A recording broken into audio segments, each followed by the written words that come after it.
Good evening. Good evening.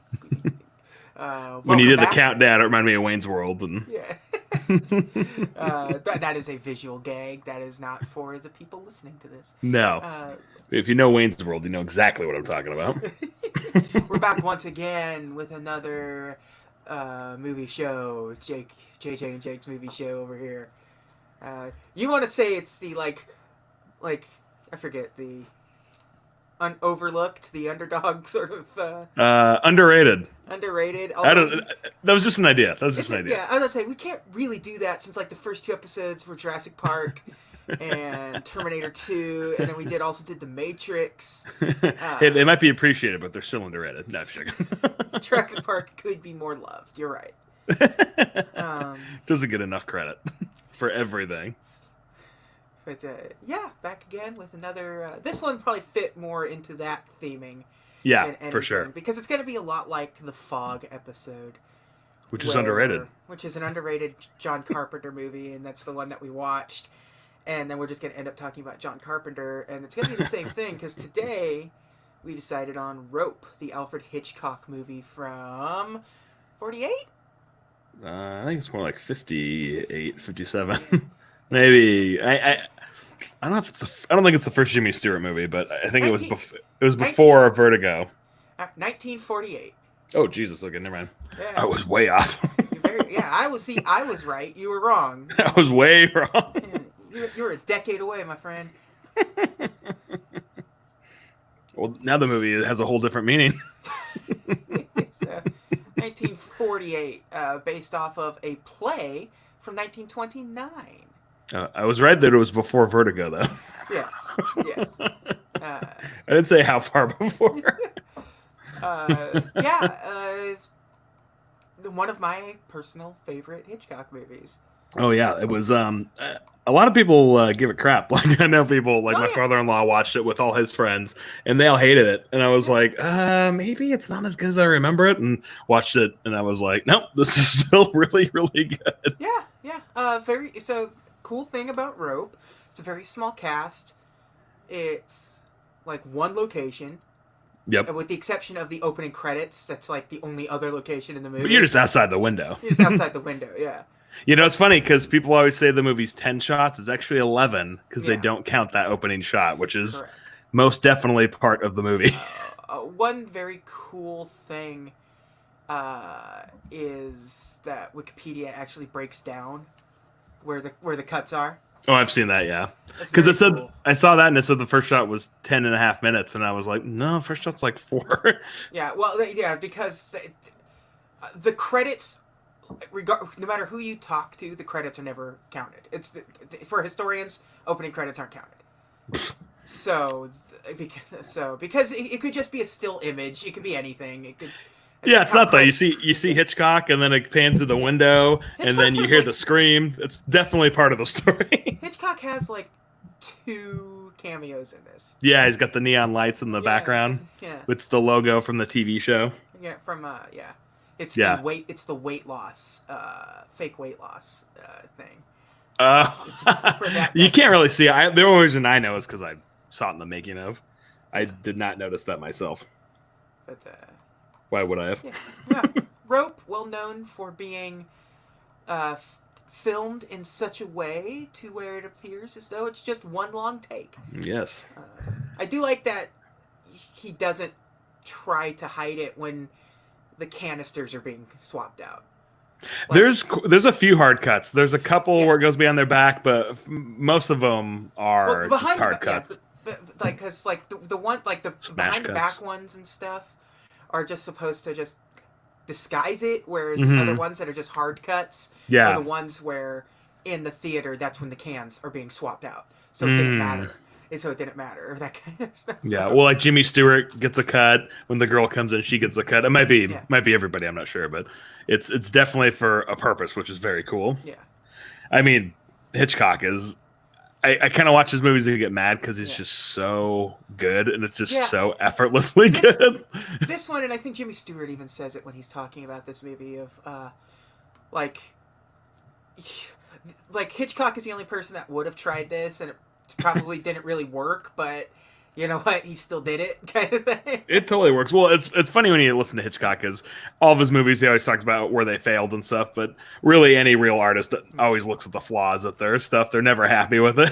Yeah, well, Jimmy Stewart wasn't really thrilled about this movie, so Yeah, that's probably because he was in it for probably because he showed up half an hour into the movie. And I don't know what kind of movies Jimmy Stewart likes. And well, it sounds it's one of those things, because the interesting part about this movie is, you know, the main actor in this movie is the camera itself. Yeah. Because like it's a bunch of actors. Usually you're not trying to act to the camera, but in this situation they kind of have to. Oh yeah, like they're marks, like they hit those perfectly, and it never looks like things are set up just for it, which is cool. Or it never looks like people are trying to get in the frame or whatever. It's like perfectly it's so planned. funny because it's definitely filmed like a stage show. Oh yeah. Like, you know, exit stage left stuff even. So Oh yeah. It's Well, very, if they made you know, it now, yeah, it would have been one shot. yeah, yes. Or I mean, probably not, since people don't actually do that anymore. But it could have been. You only do the one shot thing for like sequences, not holes. Like, yeah. I mean, you could. I mean, now they do it, and they do it like this, where they disguise it a bunch, which there's not really a point most of the time when they do. But like they had to, they went like above and. I like that the movie takes place in real time. Yep. Except it follows kind of cartoon rules, because like the party is only like 20 minutes long. It gets uncomfortable, so they get out of there. And you're watching the sunset. Yeah, and which it's is like cool. it's taking like no time. Like it's sort of it's following video game rules in a lot of instances. And it's just kind of funny. And it doesn't matter. It just it's fine. You don't even really notice it until you're like, oh man, it's kind of dark. Yeah, it's cool because each time there's a cut, the background gets a little bit darker. Yeah, and like the walls are on silent rollers, so they can move them around. Nice. So the camera can move, sort of flow. That's why there's a lot of acting to the camera, because the camera's the thing that's always on the move. Yeah. As opposed to the actors, and then they can just move the walls out of the way so the camera can sort of follow them into the dining room without having to sort of like make a transition. Yeah. That way. So it's there's too much going into this movie for a movie that came out in 1948.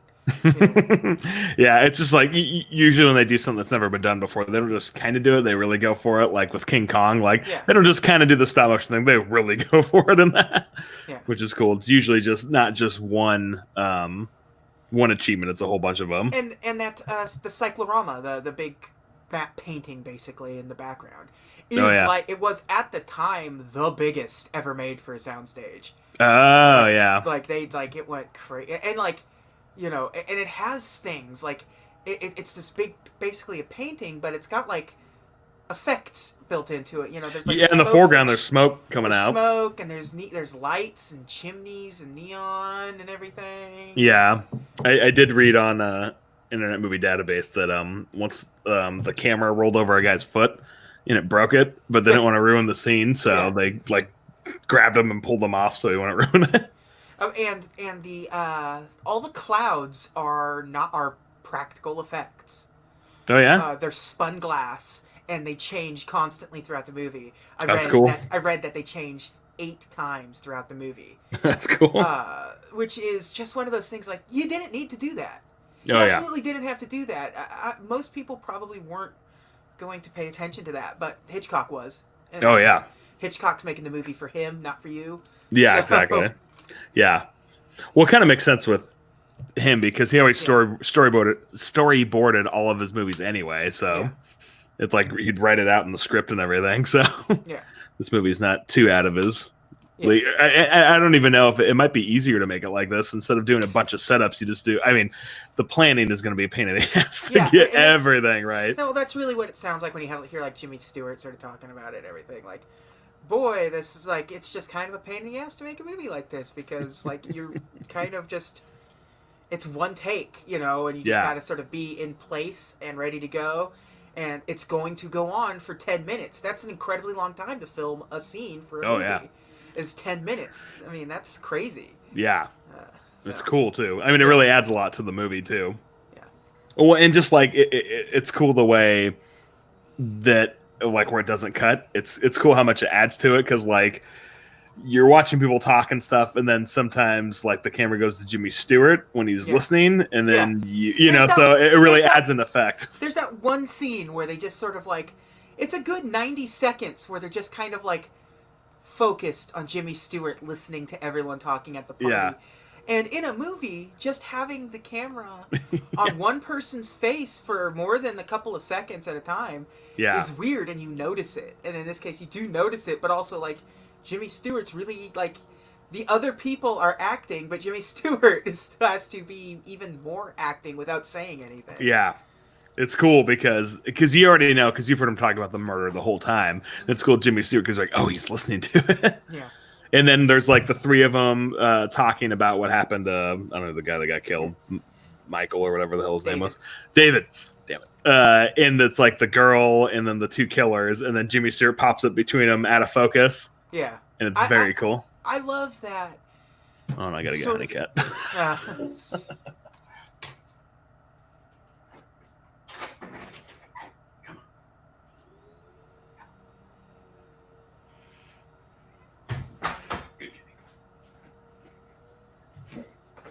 Okay. Rock and roll. Yeah. I was saying, I like that from basically, like, from the jump, they start, like, the script starts sort of, like, playing with the words, making puns and jokes. There's so many of them. About murder from, like, beginning to end. Yeah, it's great. Like she's like, I could just strangle you. And then they're like, oh, we'll kill two birds with one stone. Yeah, it's just nonstop, that stuff.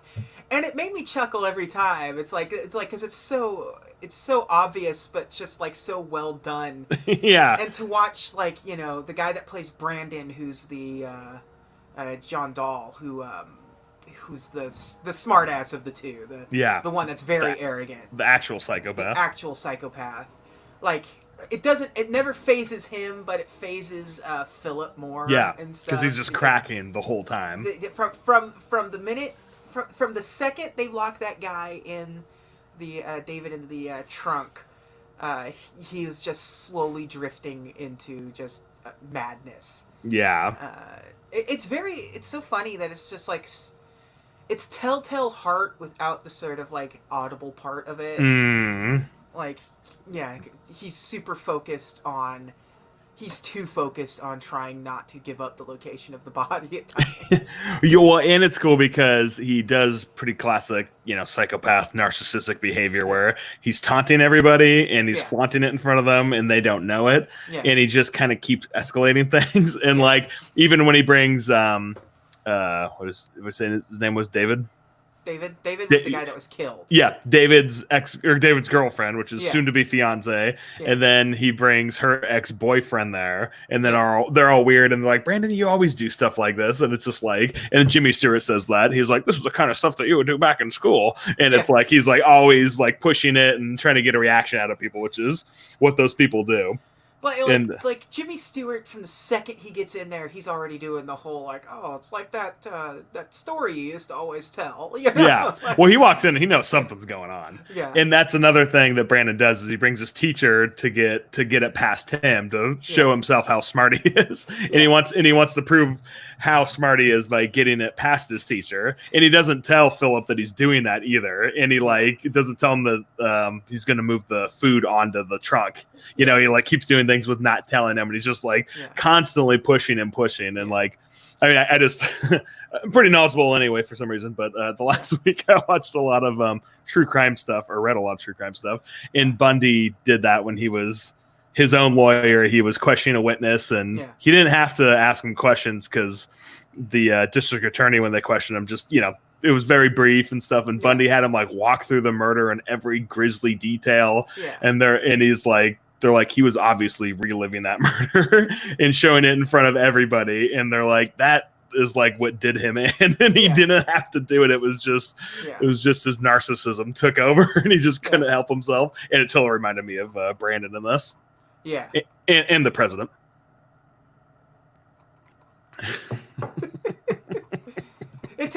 It took like 2 seconds to like dawn, like to hit me, like what you just said.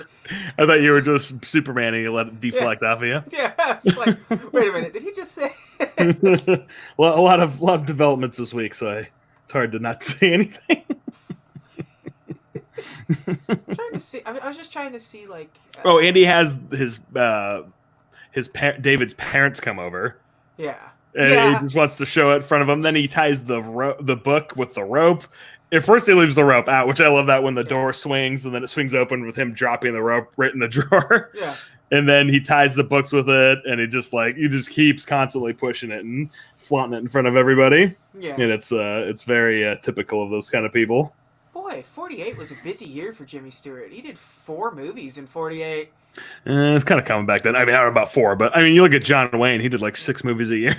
That was when the studios just shit him out, though, like there was nothing. Well, it was like so many people's careers almost ended with It's a Wonderful Life in 46. And to come back, with, like, you know, in 47 he did 1 movie. And then back in 48 he comes back with 4, including Rope. So, oh, yeah. Was that the first Hitchcock one he did? Yeah. Vertigo, Man Who Knew Too Much. That was later. Yeah, before he was a Hitchcock guy, he was a Capra guy. So. Oh, was he? Yeah. What is it? I'm trying to think. It's also Hitchcock's first color movie. Oh, I guess yeah. Yeah, which is funny. Good to know. I actually got to see The Island for Murder in 3D, and that was nice. Nice. That was good to see it the intended way. Jimmy Stewart's last film was An American Tail, Five Goes West. Oh, that's right. It was. Jimmy Stewart's great. I love him. Once I kind of realized that Tom Hanks was the modern Jimmy Stewart, it all made sense for me. Of course, The Simpsons, when they do the Rear Window and Bart sees him and he's like, "Grace, there's a funny looking kid out to get me." And it's like, "Oh, well," then he falls over. That's good stuff. One thing that's kind of funny and a certain kind of psychopath is that Brandon doesn't actually do the murder. Philip does it. Yeah. Which is, I mean, obviously he assists, Yeah. but that does happen where, I mean, you look at like Manson and he gets, even Jim Jones to an extent, he didn't actually kill anybody. They just made people kill for them. Jim Jones didn't even kill himself. He had someone else shoot him. Boy, the guy that plays Brandon, John Dahl, not really much of a movie guy. Only a handful. Was he in a Hitchcock? I know. Philip was in another Hitchcock that I saw, and I think the girl was too. That I don't know. Let's see, Philip. Because I know Brandon was in Spartacus. That's not Hitchcock. I just remember. He was. Philip was on Strangers on Train. Oh, that's right. Yeah. Yeah. So. Last time I watched that, I wasn't into it. I used to really like it, and I watched it, and I was like, "Yeah, I like this movie." I don't remember why though. That's one of those where they have the released version, and then they have the like the preview version, and you're like, "Is that the version, or is that just the preview version?" Because preview doesn't necessarily mean it's better or what the director wanted.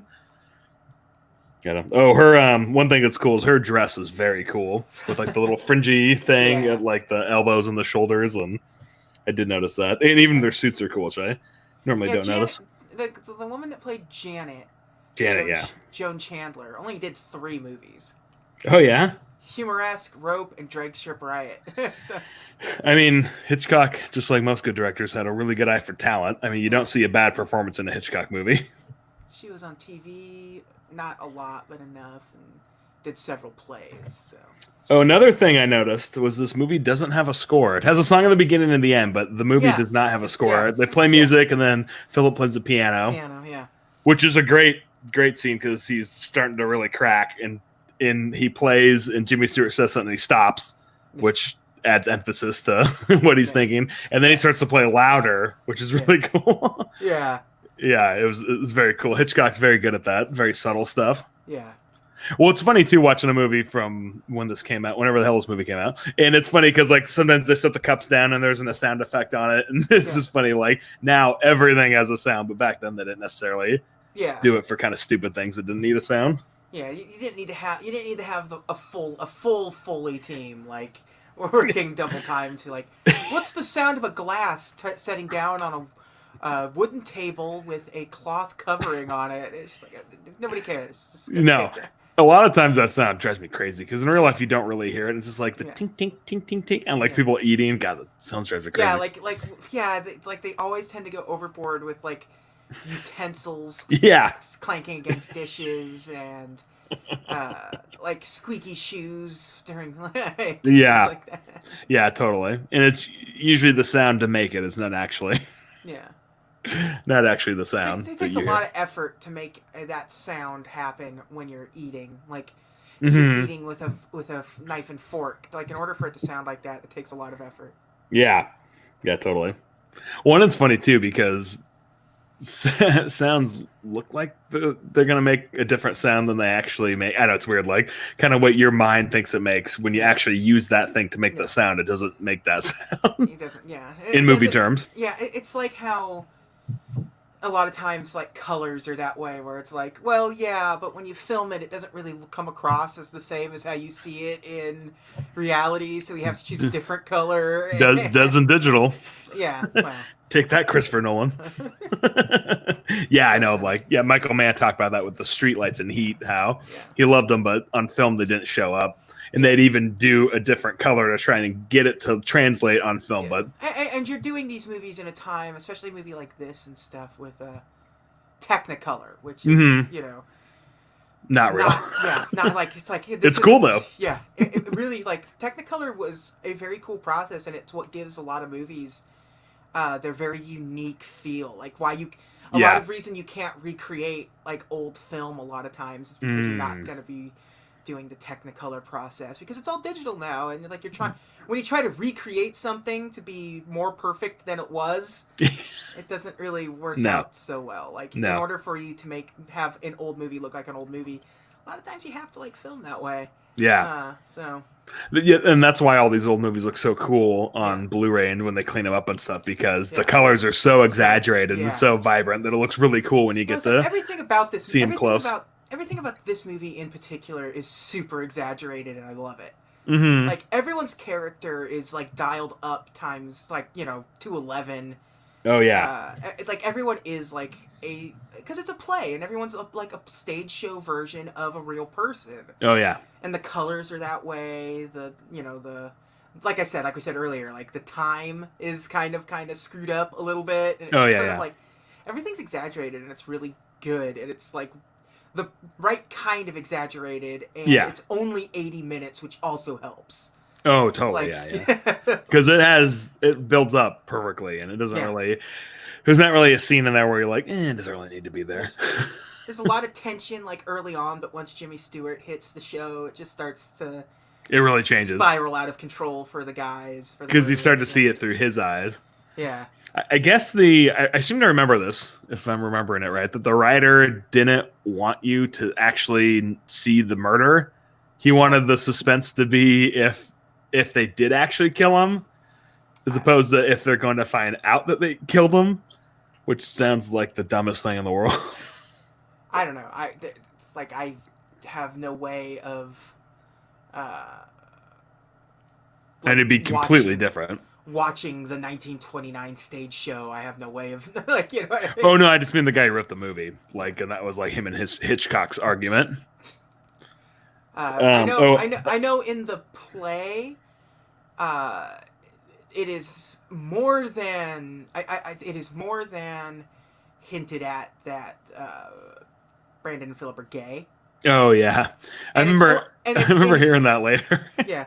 It's like when you watch it through those eyes, like it's like I can see certain there's subtle, but very much this is a 1948 movie, so like. I don't think that was the intent, but if I was told that it was, I'm not surprised at all. Like I can totally see it, but I don't know. I mean, because I don't know if they live together or it seems like they do everything together. Yeah. But it is very much part of the story, like.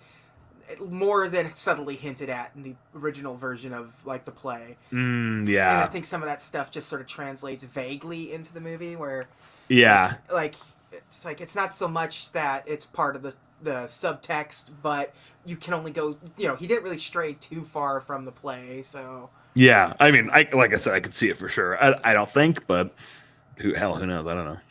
I think the writer said he that was his intent with the movie.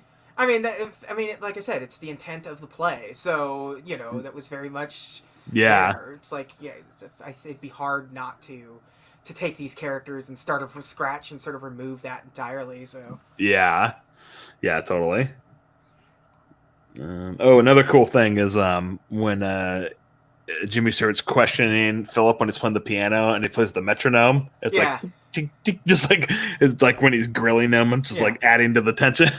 Yeah. Like I said, there's no music, so it really really adds to it's very cool. And I wonder if that has like a little bit of, like I mentioned earlier, like a bit of a telltale heart sort of thing, like just totally. Just sort of a subtle nod to. I mean, the story is very similar in its tone to that story. So. Oh yeah, totally.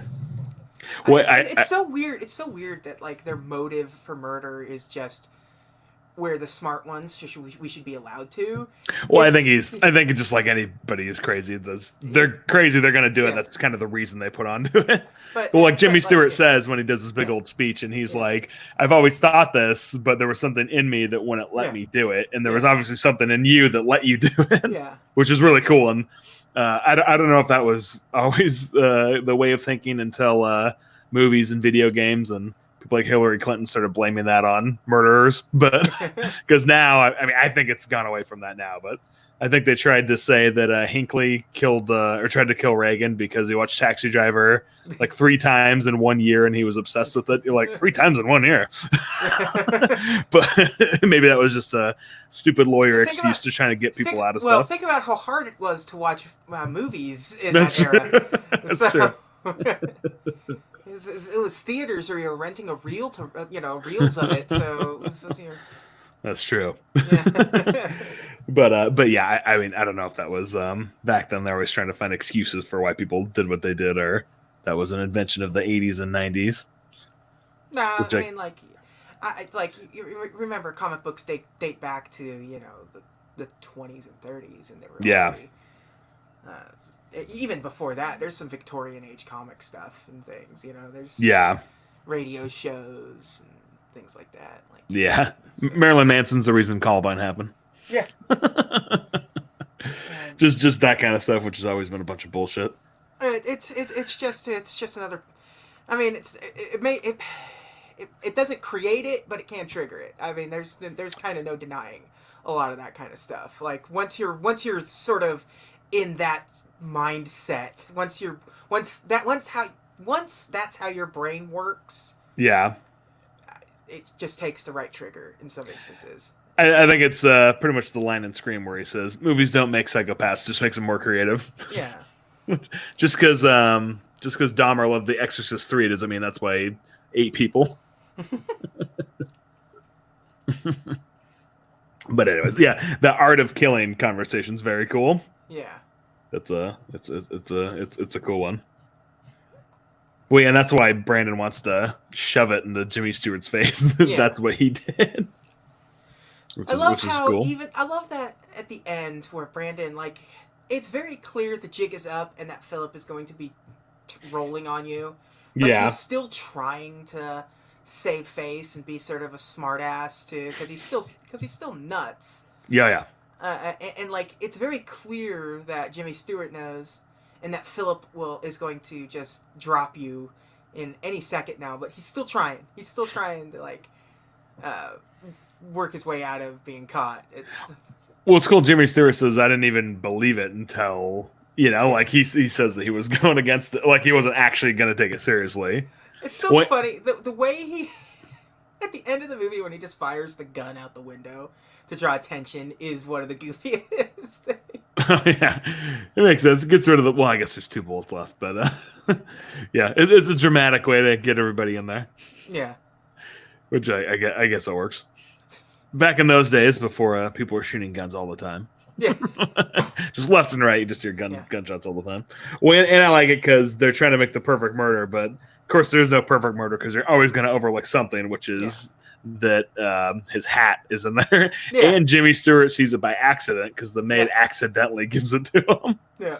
which is cool because if she didn't do that, he wouldn't have come back, and they probably would have gotten away with it. Yeah. Not Would- to, not contemporarily, not particularly like it was just like mixed reviews, Oh yeah, which makes a lot. I could see that a lot of people didn't like weird shit. yeah, Like, just, yeah, there's super a lot stylized. there's a lot of style over substance because it's a very simple story. Oh yeah, There's yeah, not a whole lot story wise going on. It's a very Yeah. by the numbers, like Columbo style. yeah. Thing. It's all about this. It's all about the style of how it Yeah. plays out, and any movie going audience in this sort of like 1948. We're talking like post-war kind of era nonsense. It's like Yeah, totally.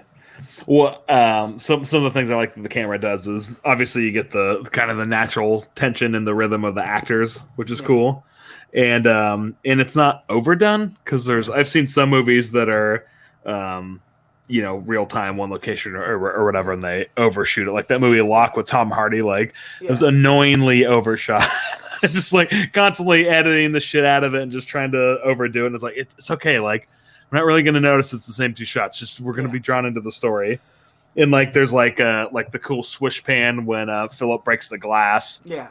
And I really like when Jimmy Stewart's walking through the murder and you see it where they are, but no one's standing there. You just see the areas that he's talking about. Yeah. That was super cool. Yeah, I like that.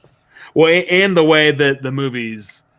Where the camera is, like where it's shot, that is edited. It's not like it's just sitting back. It's like where the camera is an editing decision of where the camera is going to be for when it needs to be there and what you need to see. Yeah, which is another thing that Hitchcock's incredibly good at, which is everything. A master. He really understood what a camera's purpose is. Mm-hmm. I mean, like go like even when you jump forward to like Vertigo and stuff like that, where it's like I have a visual concept in my head, and come hell or high water, I'm going to figure it out. Yeah. Because he made silent movies, so I think he understood the visual storytelling. Because when sound came into it, they asked him if he was against it, and he's like, well, it's okay as long as movies don't become plays, then that's okay. I mean, I know he's made a few plays into movies, but obviously he puts a little extra oomph on this one, so it's cinematic and not just a play. I wrote some note here and I have no idea what I see the words, but it doesn't make any sense.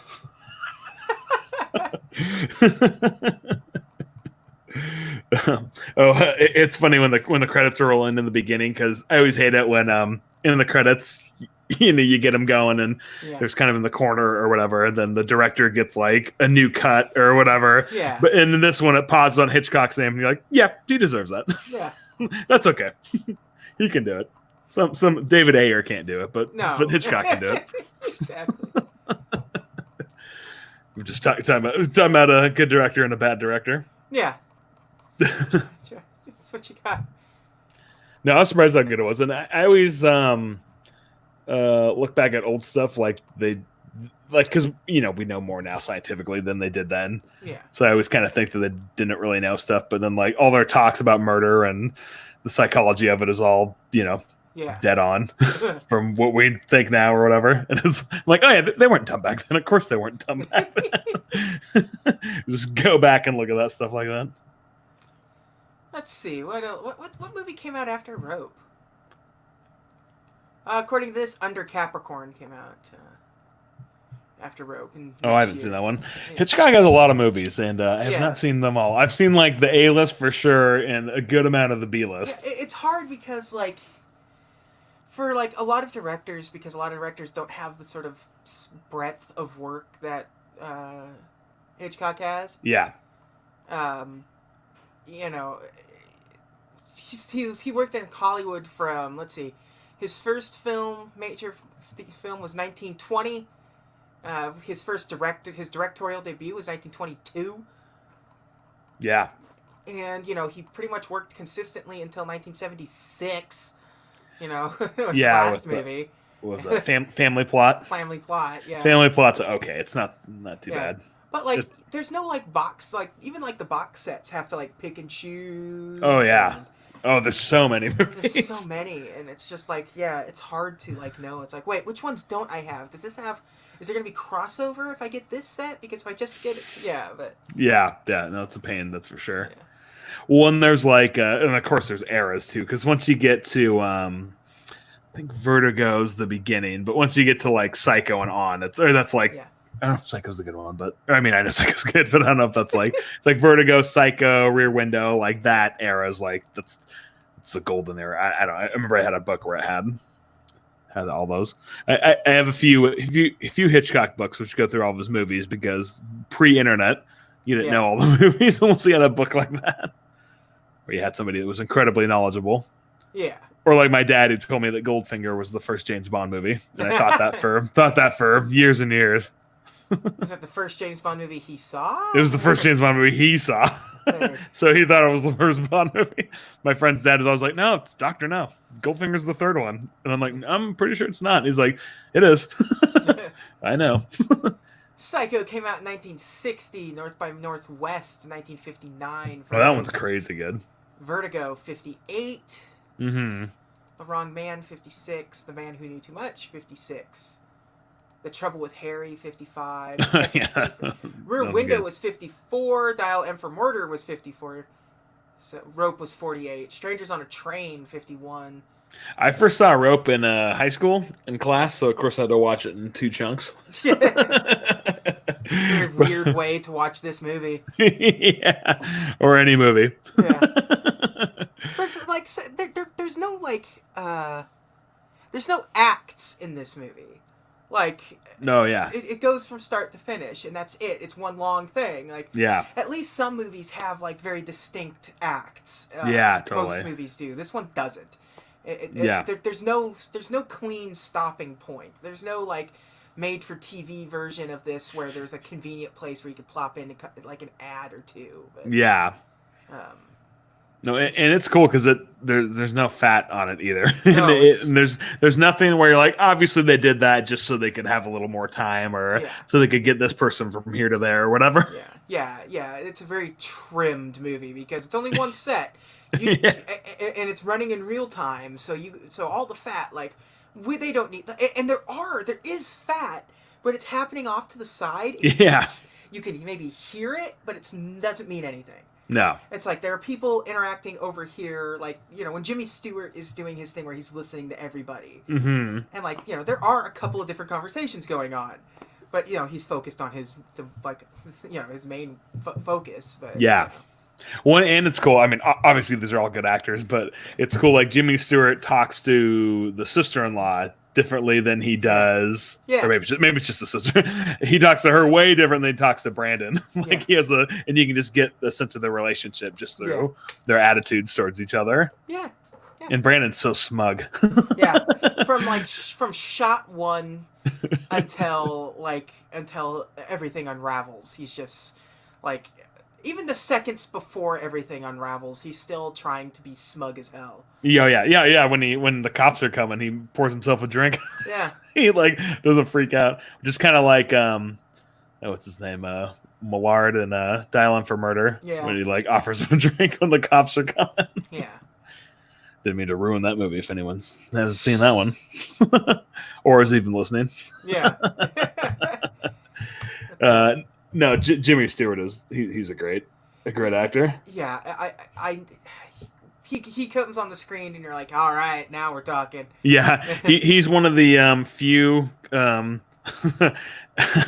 actors that Grace Kelly co-starred with that didn't sleep with her. Yeah. Because like William Holden and Millard and just or Milan, like everybody cheated on their wives with Grace Kelly. Yeah. Except for Jimmy Stewart. So Jimmy Stewart, because Jimmy Stewart's just Jim. He's Jimmy Stewart. He Jimmy has to Stewart's be a Jimmy stand-up Stewart guy. at all times. Yeah, he's a stand-up guy. Yeah. He's a professional. I don't know how much of that is true. I really don't know much of Jimmy Stewart's No. history. I don't want to know in case I find out bad stuff. Yeah. his weird his little drawl like just this very Yeah. generic. Like it's he's just got a little bit of a Yeah, just a little bit of a drawl. It makes him come across way more human it does. than so many other people. Like because Yeah. it's not perfect, and he's not trying to enunciate as clearly Yeah. as your typical, especially in the 40s. Oh, yeah, Like, yeah. he's not trying to. He's just like he genuinely comes across as just a normal dude in every Yeah. movie that he does. He always look, especially like like you watch like Vertigo or something. He's just so tired, Yeah. and he looks tired, and he Yeah. just looks like he is a businessman, Yeah. and at all times, and he talks just like I just want to go home.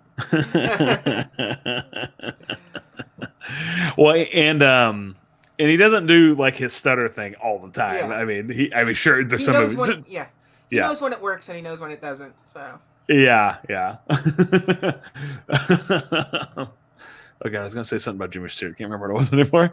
About his stutter. Oh, and The Man Who Knew Too Much. He is like so Jimmy Stewart in that like first like 20 minutes. It's like almost like too much. You're like, oh my god, this is like Jimmy Stewart didn't even know the camera was on him. It was like these were rehearsal takes that they used in the movie. It's just Jimmy Stewart just because I think they're in the Middle East or whatever, and Morocco or something, and he doesn't want to be there. He's just kind of bitching about it the whole time. I remember he was so angry when Ted Turner like bought a bunch of like got the rights to a lot of movies and then started colorizing stuff. Oh He yeah. was very not happy about that. Jimmy Stewart pissed. Yeah, just If it was now, there'd be a Twitter war of Ted Turner and Jimmy Stewart. Like, it's a wonderful life. It's perfect the way it is. oh yeah, I've seen that on Amazon. It's like, oh, Wonderful Life colored. I'm like, wait, colored? Yeah. That means it wasn't originally colored, right? Yeah. No, it looks, and that stuff always looks bad. Yeah, I've When never it's seen it before. When it's been colorized. I've seen it always pictures. looks bad. Yeah. Yeah, because it never looks right. It's like when they did that with like Night of the Living Dead and stuff. It's Did just, they? Yeah. There's a colorized version of Night of the Living Dead, Yeah, and it looks terrible. yeah. Anything that isn't its original intention is no good. Yeah. Unless- Except Star Wars. Unless the people who created it did it, then it's okay. That doesn't really change anything. It's so funny when I watched The New Hope and the new and improved Greedo scene, and it's just like I don't even think I noticed this unless people blew up about it and just like All right, so let's just get to the elephant in the room as we're talking about Hitchcock movies. Did you just call Hitchcock an elephant? Perhaps. What's your favorite Hitchcock movie?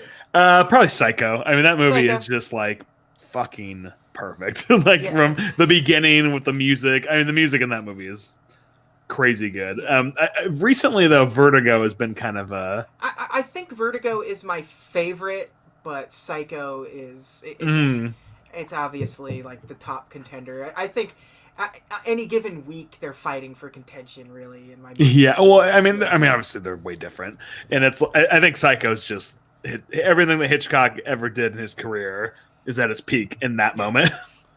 I think it's one of those things where it definitely is like everything that he's ever learned as a filmmaker, he went into Psycho, making sure that like just like I've perfected the art of filmmaking, and this is my this is my piece de resistance.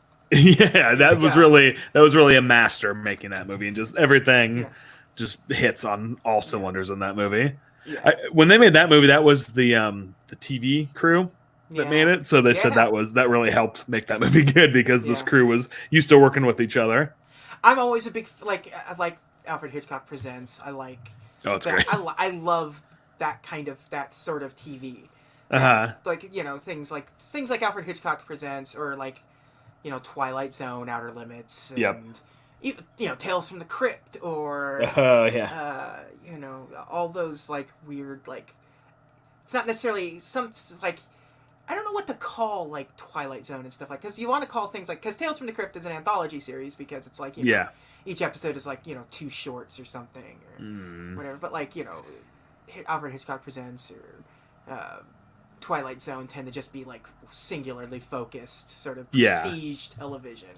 Yeah, totally. Like, I love that kind of just like, we got some, in a lot of cases, especially during those things, like we got some really good actors, we Hmm. got some really good writers, and we had them say, write something that's, 25 minutes long, and here we go. Yeah. Or 45 minutes in some instances, or whatever, Yeah. there you go. So you have like, just like, especially in the black and white era of television, like this breadth of just like really good short story Yep. television. I think in a lot of cases, especially when it comes to like horror or like murder mystery noir stuff like this, like 80 minutes is definitely the upper limit of how long some of this stuff should Yeah. be.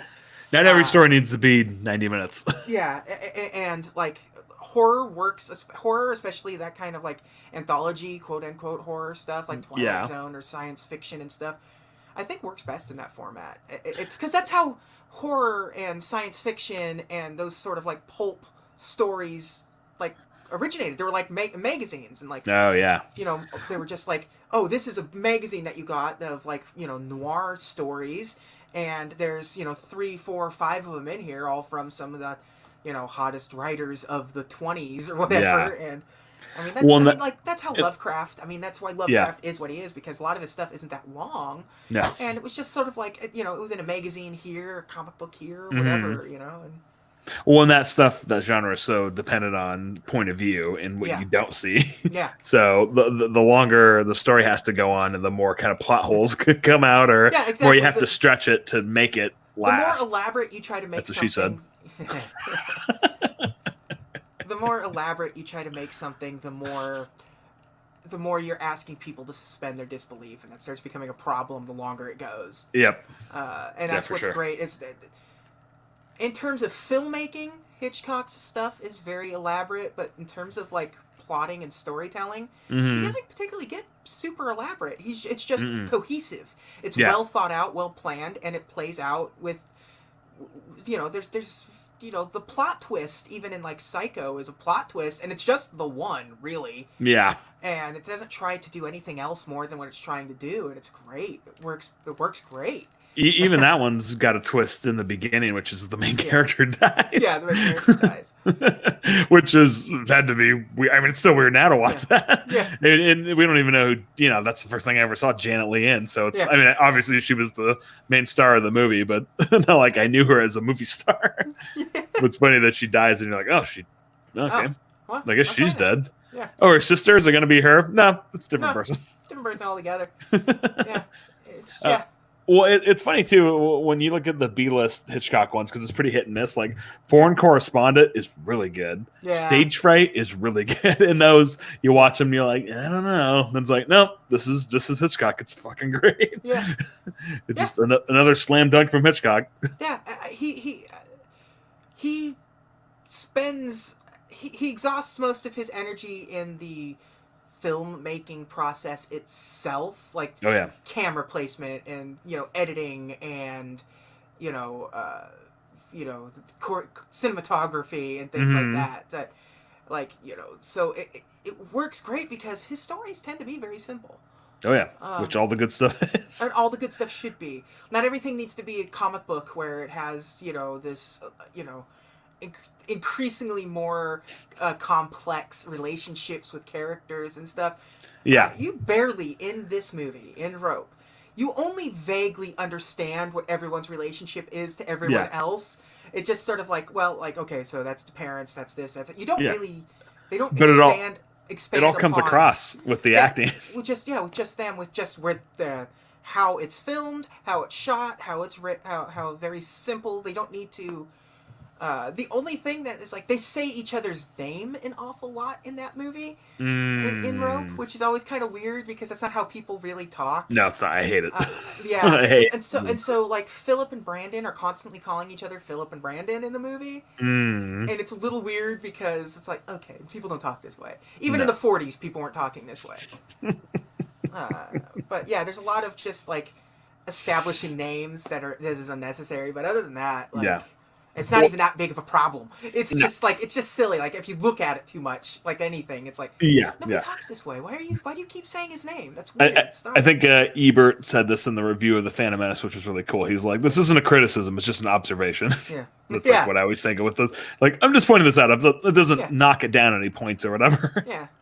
Well, and I hate stuff again, where it's a stage show, and that's very much like the script in this doesn't seem to deviate too much from how theatrical acting is. yeah. So you cut. It's like I cut it a break, like because like it doesn't really do that in Psycho, No, like, yeah. Because it just so happens like this movie in particular they do that, but I think that's just because it's presented as a stage show. When anything, movies change. It's like good amount of time later. Yeah. I mean, because you look at those old movies, and I remember, people like my dad are like, "Oh man, the acting back then was so good," and you're like, not by and large. I mean, you had some great movie stars, but a lot of the acting tended to be stage acting, which is not really good, even like, or not necessarily good. From your like dad's era, like John Wayne can't be touched as an actor, but have you watched a John Wayne movie? Like outside of a major John Wayne movie, like 80% of his movies, like he's putting in the bare bones minimum it takes to be able to call that acting. There's one movie he did, which was it was a John Ford movie, and I forgot what it was, but it was about it was a true story about some guy in World War II, and he got hurt and stuff, and and I think he's paralyzed, and he has this like mantra that he repeats over and over. And I don't remember what it was exactly, but I was at my grandma's house, and she had the John Wayne channel on, and I was like in the kitchen making her something, and John Wayne over and over is like, "I'm gonna get out of this bed. I'm gonna get out of this bed," and you're like, "Oh my god!" It just like sounds like a robot. He's cool for sure, but he's not the best actor. He's not. He's definitely not cool. He has a persona. But no, that's what I mean. I mean, in his movies, when he's cool, but he's not really that good. He has his moments for sure. I mean, most people my grandma hates John Wayne and stuff, and just like my dad hated John Wayne, and I mean, he's definitely. I mean, there's some movies like The Searchers and stuff where he's killer in it. Yeah. And but he doesn't really talk in The Searchers. Yeah. There's definitely a point when he stops trying. Yeah. He was a product. I mean, that's what movie stars are. They're just products. And I mean, you get some movie stars that use their talent for good, and some that just do the same thing every single time. He never tried to be an artist. No. I mean, like him as Genghis Khan or whatever. It's like, what are you doing? Did he do that? Yes. That's probably half the reason why most people assume that movie role is why he died, because that movie was also being filmed near a nuclear test site, and a lot of people during the making of that movie surprisingly got cancer. So sure, the drinking didn't help. I thought just playing that role, he lost his will to live. He's like, I can't go on anymore. I have no will to live. You're giving it the very much, I have to go now. My planet needs me. I was just learning to love. There's in one of the Dark Tower books, actually two of them, because one book ends in the middle of one scene, and then the next book picks up right where it left off, and it's like another 50 pages. But they're on this train, and there's a robot voice, and it sounds like John Wayne. So, of course, it says that. It sounds like John Wayne. So then you just hear his stupid voice the whole time. He's like, the scene, the John Wayne voice. Why, Stephen King? Why? Why? So, yeah. Hey, we're talking. We're going to wrap this up around here. You mentioned Stephen King. Should we do a Stephen King movie next? Oh, yeah. We could do a crossover and do Christine. Christine? Think we should do Christine? I don't know, because we already did Carpenter. Yeah, we already did Carpenter. Yeah, but there's so many movies to choose from for the Stephen King adaptions. But that's true. We'll think about that one. We'll think about that one. I think that's a good tease to end on that. You mentioned Stephen King, and I think it's time for some Stephen King. That's our new thing, ending with a preview for next week's episode. Next week, next 2 weeks, whenever I'm getting my groove back. This is, Who- this is the second show I've recorded this week. I'm probably going to record a third one this week sometime. Jeez. Busy boy. Oh yeah. Who knows? We'll come back and we'll be talking about Avatar or something. Just completely unrelated. Just yeah. But the last Airbender, not. Just not Stephen King, not John Carpenter, not good. Yeah. Yeah. And when I say Avatar: The Last Airbender, I mean the M. Night Shyamalan movie, not the really good cartoon series that I have seen the movie. You've seen Last Airbender? Yes. Wow. It was as bad as you heard. I would assume so. Yeah. I really like the cartoon, so. Oh yeah. The part of me when you just see like clips of it, you're like, well, I know what the cartoon is, and this is Super Mario Brothers all over again for me. Oh, so yeah. I'm not gonna bother. I'll bet you James Cameron probably thought that he invented the word avatar. It's like before me, people didn't know what to call computer icons. Yeah, exactly. I invented that. I invented the internet. Him and Al Gore hanging out, inventing the internet together. He never actually said that, by the way. He could though. Yeah. If his ego gets any bigger, he could. But until then, thank you all again for joining us. I always want to end with like, hey Jake, where can everyone find you? But it's nowhere. You don't exist on the internet. It's great. This is it. They This is the don't. extent of it. There's no Twitter. There's no Facebook. There's no. No. It's a life of freedom that It is. I'll never know. It's a life of undigital freedom. Yeah. So. I'm nowhere. You wouldn't want to know what I was thinking either. Yeah. It's, If you had my unrestrained thoughts, it would keep you up at night. you took the blue pill.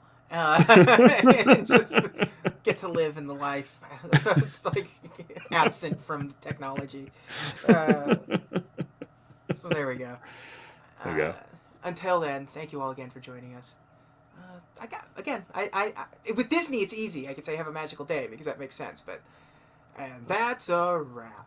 What's Whatever. something they say, Rope? I don't know Yeah, what he says in something- Rope. There's something inside you that just made you go do it anyway. It's as good as place as any.